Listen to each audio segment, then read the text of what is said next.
Hello guys, today I'm going to show you how to create the future value and calculate it in Excel. So this is the amount money, this is the percentage of interest, I would say, and this is like the period you want to calculate to. So here we use the function, you just click here on fx and here you type in like fv and it will search for it, so future value. Um, So then you double click on it and here it is. And now I have to select it. So I have to select my interest rate. So here you can see. So we can just select it here, the cell, and we click on F4 and that will set it so it doesn't change through the way of periods.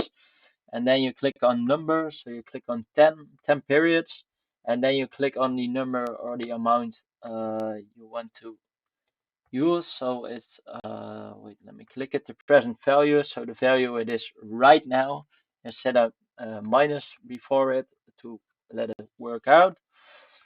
So here you can go. Wait, this is nothing anymore. No, we don't need this. We don't need this either.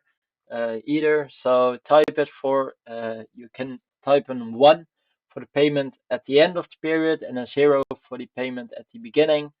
So let's just type 1, but you see it's no difference here.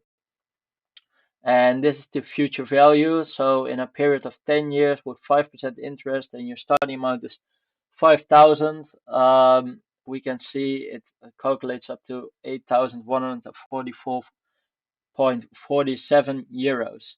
So this is how to calculate it easy. So if I change this, my number will also change. So if I go like 8% interest on a period of 12 years. Let's double click this. Now you can see it's 15,000, I think it is. Yeah, 109.02. So this is an easy way to calculate. Thank you for